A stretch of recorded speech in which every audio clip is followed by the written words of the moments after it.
Hello, good morning all of you. 6 Hindi medium science की class. बेटा आपका पाठ 10 गति एवं दूरियों का मापन।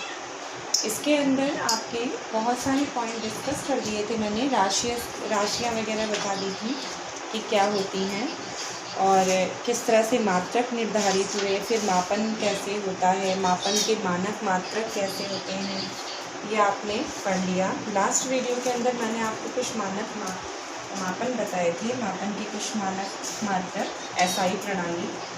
आज आप पढ़ेंगे कि लंबाई की शुद्ध माप, लंबाई की परिशुद्ध माप।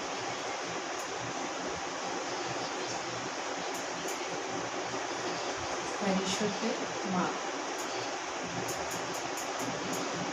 अब कैसे परिशुद्ध माप करते हैं लंबाई की, तो देखिए इसमें जैसे कोई कपड़ा है उसके लिए आप शून्यांक से उसका लेते हैं और दूसरे सिरे का लंबाई, तो जैसे आप पैमाना जो है माप लेने के लिए क्या सावधानी बरतनी चाहिए, तो लंबाई के परिशुद्ध माप कैसे करते हैं, तो इसमें देखिए पहला पॉइंट, पैमाना। पैमाना वस्तु के संपर्क में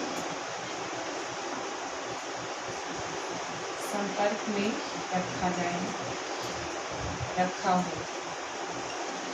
दूसरा,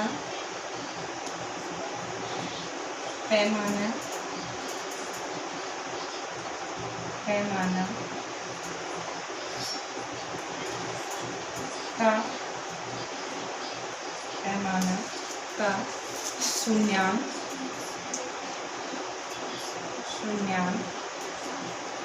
स्पष्ट दिखाई दे और प्रारंभ उसी से हो, यानी शून्यांक से हो।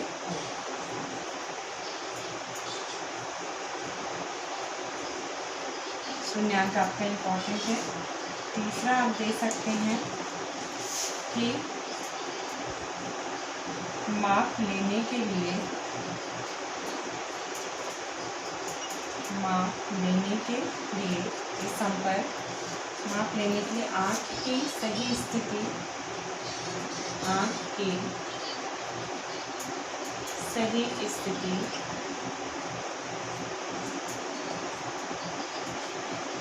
सही स्थिति होनी चाहिए।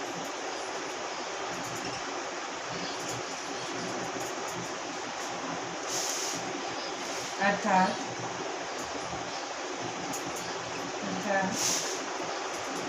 आँख और वस्तु दोनों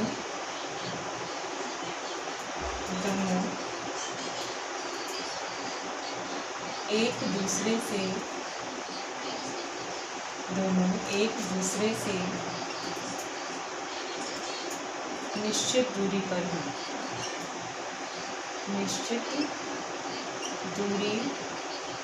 हो।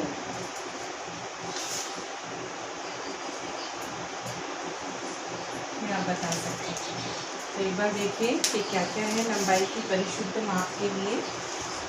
देख लीजिए आप क्या क्या इसको सावधानियां बरतनी चाहिए। तो पहला है आपका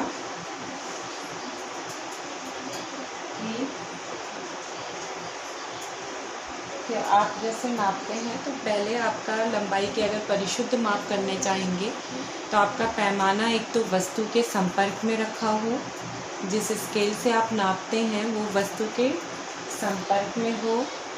दूसरा, पैमाना का शून्यांक स्पष्ट दिखाई दे और प्रारंभ उसी से हो, यानी पैमाने का शून्यांक स्पष्ट दिखे। जिस स्केल से आप मेज़र कर रहे हैं उसमें आपको शून्य जो है, ज़ीरो जहाँ पर अंकित है वो आपको स्पष्ट नज़र आए, और प्रारंभ भी आप मान लेते समय, मापन करते समय प्रारंभ भी उसी से करें। माप लेने के लिए आँख की सही स्थिति होनी चाहिए, अर्थात आँख और वस्तु दोनों एक दूसरे से निश्चित दूरी पर हैं। तो इस तरीके से आप लंबाई की आप परिशुद्ध माप कर लेते हैं। इसके बाद है आपका नेक्स्ट पॉइंट, किसी वक्र रेखा की लंबाई को कैसे नापते हैं। तो लंबाई की परिशुद्ध माप के बाद आप देखिए पैमाना, आप ये नोट डाउन कर लीजिएगा बेटा। पैमाना एक तो जो है वस्तु के संपर्क में हो और शून्यांक इसका स्पष्ट नज़र आए, और जब आप जो है उसका मापन लेते हैं तो आँख की सही स्थिति हो, यानी निश्चित दूरी पर हो, एक दूसरे से वस्तु के संपर्क में रखा हो। तो ये चीज़ आप ध्यान दें। फिर आपका है किसी वक्र रेखा की लंबाई को आप कैसे निकालते हैं। तो देखिए किसी वक्र रेखा की लंबाई को मापना, किसी वक्र रेखा की लंबाई मापना।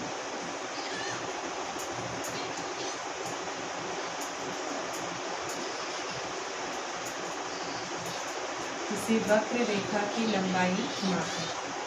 अब इसमें जो है वक्र रेखा की लंबाई सीधे ही मीटर पैमाने पे नहीं मापते, इसमें मापने के लिए वक्र रेखा को धागे का प्रयोग किया जाता है। धागे का प्रयोग करके, ये ध्यान रखिएगा, धागे का प्रयोग करके इसमें, ठीक है। जैसे आपका कहीं पर भी आप जैसे किसी भी चीज़ को नापना है आपको, तो आप वक्र रेखा को नापना है तो आप जैसे धागा लीजिए और धागे के एक सिरे पर गांठ बांध दीजिए और उस गांठ को बिंदु ए पर रखिए। अब धागे को अपनी उंगली अंगूठे द्वारा तना हुआ रखकर छोटे भाग को फिर इस तरह से हाथ से धागे को थामिए। जैसे जैसे आप जैसे बी तक पहुंचेंगे तो वो इस तरह से चिन्ह अंकित हो जाएगा। तो धागे को मीटर पैमाने के अनुदिश फैलाना है। धागे के आरंभ में बंधी गांठ, इस पर बने अंतिम चिन्ह में बीच की लंबाई को माप लेंगे। ये माप वक्र रेखा की लंबाई कहलाती है। लेकिन इसमें जो है आपको बहुत सावधानी बरतनी पड़ती है, क्योंकि कई बार ऐसा होता है धागा बीच में मुड़ जाने लगता है। तो एक बार इसको देखें, जैसे आप किस तरीके से मेजर कर सकते हैं, इसमें देख लीजिए एक बार। जैसे वक्र रेखा की लंबाई कैसे नापते हैं, तो सिंपल, जैसे मान लीजिए ए पॉइंट है और ये बी पॉइंट है, तो आपने जैसे जो धागा लिया है उस पर गांठ बांध दी। गांठ बांध के आप उसको ए से ए बिंदु, यानी ये गांठ बांध के यहाँ रख दिया। अब उस धागे को गांठ बांध के उससे जोड़ दिया, कनेक्ट कर दिया ए पॉइंट से। अब इस धागे को ले गए धीरे धीरे हम बी तक। अब यहाँ पर भी इस तरीके से फंस दिया। अब ये जो था, ये वाला जो धागा आपका मुड़ा हुआ था, ये बिल्कुल स्ट्रेट ऐसे तना होना चाहिए, यानी कि ये पोजीशन आपकी जो है ऐसे होनी चाहिए, इस तरीके से। तो आप ए और बी दोनों के बीच में ऐसे जो धागा मुड़ा हुआ है, इसको तानेंगे, तान के इसको सीधा करेंगे, और तान के सीधा करने के बाद इसको इस तरीके से आप जब आपका हो जाए तो आप यहाँ पर स्केल से मेज़र करेंगे। देन अपना स्केल से आप जो है ये जो दूरी है इसकी लंबाई का मापन फिर पैमाने से कर सकते हैं,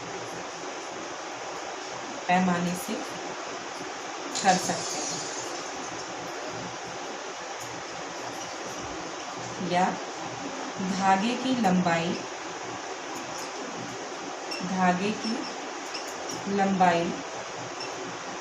ज्ञात कर सकते हैं। तो इस तरीके से आप ये बता सकते हैं कि कैसे वक्र रेखा की लंबाई को मापा जाता है।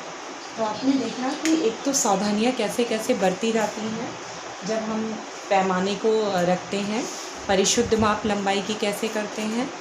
फिर आपने देखा किसी वक्र रेखा की लंबाई को कैसे निकालते हैं। तो आप एक धागे का इसके लिए प्रयोग करते हैं। जैसे एक पॉइंट कोई भी आपने जैसे एक धागा लिया, उसमें एक में गांठ बांध दी और गांठ बांध के उसको एक स्थिति पे रख दिया जहाँ से आपको मापना है प्रारंभ में। प्रारंभ की स्थिति पे रख के फिर उस धागे को ले गए जहाँ तक नापना है, उस धागे को लेकर वहाँ तक नापने पर वो आपका वहाँ से जोड़ दिया, वो भी वहाँ पर आपने कस दिया, धागे को बांध दिया। अब आपका देखते हैं बीच में धागा मुड़ा होता है, तो एक बार उसको और टाइट बांध के बिल्कुल स्ट्रेट सीधा कर लें। फिर आप धागे की लंबाई को ज्ञात कर सकते हैं कि कितनी है, कितनी मीटर है। लंबाई का मापन आप स्केल से फिर कर सकते हैं, पैमाने से रख के सावधानीपूर्वक। लेकिन धागे में ये बात आती है कि कहीं पर लचक होती है या धीरे धागा कहीं पर मुड़ जाता है या ढीला हो जाता है, तो वो लंबाई का मापन थोड़ा सही नहीं आ पाता। इसलिए वक्र रेखा की लंबाई में आपकी त्रुटि थोड़ी बहुत रह जाती है।